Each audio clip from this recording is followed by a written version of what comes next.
You know, it was just another lazy Saturday afternoon when Lisa, the HOA queen bee, came knocking at my door, her fake smile practically glowing under the Georgia sunman. She thought she had me pegged. I'd just moved into this sweet lakeside cabin out by Lake Harmony, a place my granddad left me, a little slice of peace I was dying to call home after years of grinding away at my startup in Atlanta. But Lisa? Oh, she had other plans, strutting up like she owned the whole damn lake, ready to rope me into her precious homeowners association. Hey there, I'm Lisa, president of the Lake Harmony HOA, she said, her voice all syrupy sweet, like she was selling me a timeshare. We'd love to have you join our exclusive community private lake access. Fancy events, the works. I leaned against the doorframe, arms crossed, trying not to roll my eyes. Exclusive? Please. I knew her type control freaks who hide behind community standards to boss people around. My granddad built this cabin with his own hands, and no way was I letting some clipboard warrior tell me how to mow my lawn. Thanks, Lisa, but I'm good, I said, keeping it cool, though I could feel my jaw tightening. Her smile twitched, just a fraction, and I knew right then she wasn't used to hearing no. That's when things got spicy. Lisa didn't just walk away. She doubled down, stepping closer, like she was trying to stare me into submission. You sure about that? Non-members can face issues, fines, restrictions, you name it. Her tone was all polite menace, like a PTA mom threatening to snitch on your kid. I held her gaze, my voice steady. I said I'm good. This is my land, my rules. For a second, she just blinked, stunned, like nobody'd ever dared talk back to Her Majesty. Then she huffed, shoved a membership form at me, and I shut the doorbell right in her face. Felt good, but I had this gut feeling. Lisa wasn't done with me. Sure enough, a few days later, I got a letter fancy HOA letterhead, all official, accusing me of nonsense like unapproved fencing and non-compliance with membership. Non-compliance? Are you kidding me? It was like they thought not joining their club was a felony. The kicker? They threatened fines, even hinted at foreclosure if I didn't shape up. My stomach knotted up, not gonna lie I was pissed, but also a little rattled. This wasn't just Lisa throwing a tantrum. This was a power trip, plain and simple. She wanted to make me squirm, to prove she ran this lake. But I wasn't about to let her win. I called up my buddy Jake, a property lawyer who'd dealt with his fair share of HOA tyrants. Lisa's coming for me, man, I told him, pacing my kitchen, the letter crumpled in my hand. She's trying to scare me into joining her stupid HOA. Jake chuckled, his voice calm as ever. Classic Karen move. Don't sweat, it'll hit her with the legal equivalent of a sledgehammer. He dug into my granddad's will, and here's the thing. That old man was a genius. He'd locked down the cabin and the land with clauses tighter than Fort Knox. No one could touch it without my say-so. Jake drafted a response, polite but brutal, laying out how Lisa's threats were straight up illegal. I dropped it off at the HOA office myself, staring down Lisa's assistant, who looked like she'd just swallowed a lemon. Tell your boss to back off, I said, sliding the envelope across the desk. She's got no claim here. But Lisa? Oh, she wasn't backing down. 2 days later, I'm sipping coffee on my porch when an SUV rolls up Lisa's, of course, with 2 cops in tow.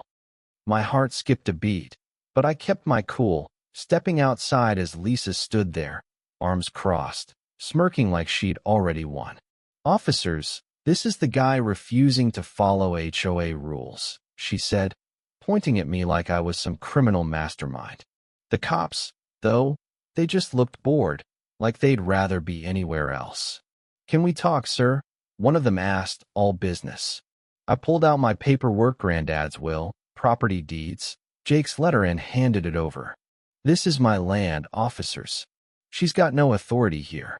They skimmed the documents, their faces shifting from neutral to, well, annoyed, but not at me. The older cop turned to Lisa, shaking his head. Ma'am, you're wasting our time. This guy's in the clear.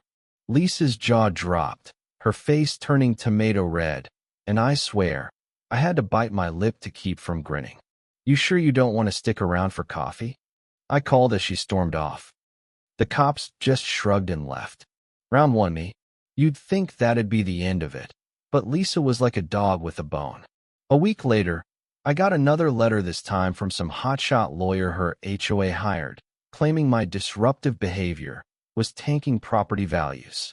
They were suing me for $500,000. $500,000. I nearly choked on my beer when I read that.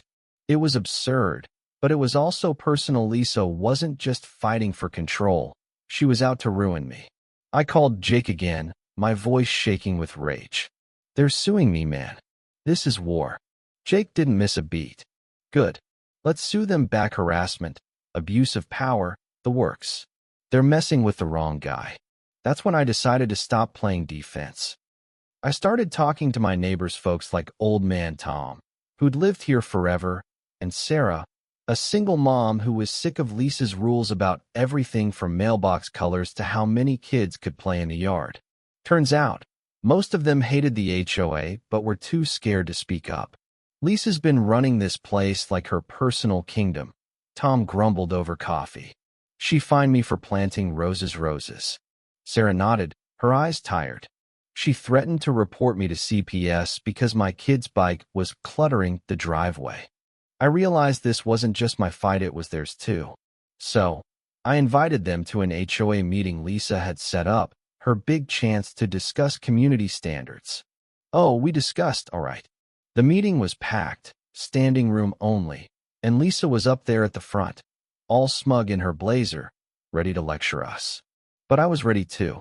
I stood up, folder in hand, and let her have it.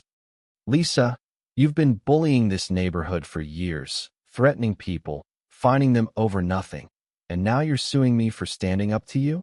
Let's talk about your illegal threats, your fake violations, and how you sent cops to my house for no reason." The room went dead quiet.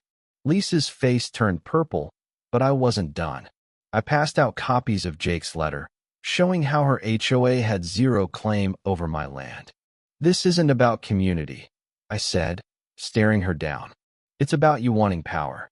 And we're done with it." People started clapping, slow at first, then louder, and Lisa looked like she wanted to crawl under the table. Her lawyer just sat there, scribbling furiously, probably realizing they were screwed. That's when I flipped the script. "See, my granddad didn't just leave me the cabin, he left me a chunk of the lakefront, prime real estate that Lisa's HOA had been eyeing for years." I'd done some digging, and guess what? The HOA owned a few nearby parcels, but they were bleeding cash from legal fees and bad investments. So, I started buying them up. Quietly, through a real estate buddy, I made offers to the owner, slowball, sure, but they were desperate.